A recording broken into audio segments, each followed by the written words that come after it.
कि यह हवेली अब 2 नहीं 3 आत्माओं का घर है। गांव वालों की नजर जैसे ही हवेली कॉरिडोर में जाती है, उनकी आंखें फटी की फटे रह जाती हैं, क्योंकि वह देखते हैं कि कॉरिडोर पर अब एक छाया खड़ी है, बिल्कुल आर्यन जैसी।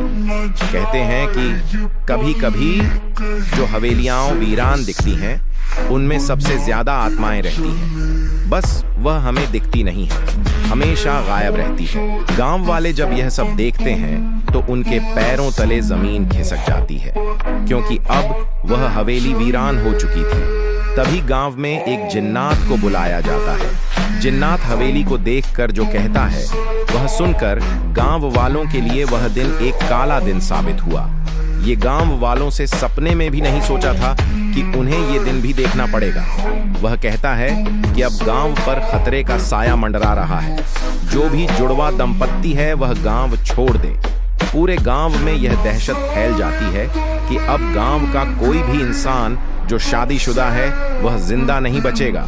इतना सुनते ही पूरा गांव खाली हो जाता है। उस दिन से गांव वालों का कहना हो गया कि उस किले की परछाई से हमेशा दूर रहना।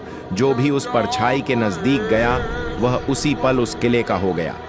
सरकार ने उसी दिन सरपंच के आवेदन पर उस गांव को हमेशा के लिए बंद करवा दिया और उस हवेली में ताला लगवा दिया। उस गांव में अब किसी का आना जाना तक बंद हो गया है। आज भी वहां आत्माओं का साया है और कहते हैं कि रोशनी और आर्यन हमेशा हमेशा के लिए उसी हवेली में दफन है। कहा जाता है कि आज भी कभी कभार कोई जोड़ा जिज्ञासा में उस हवेली को देखने वहां पहुंचता है। हवेली की आत्मा उन्हें भी अपने जाल में फंसा लेती है और उनका भी वही हाल करती है जो रोशनी और आर्यन का हुआ था। अगर कहानी पसंद आए तो लाइक, कमेंट और सब्सक्राइब करना न भूलें। ऐसे ही हम आपके लिए नई नई कहानी के अध्याय लाते रहेंगे।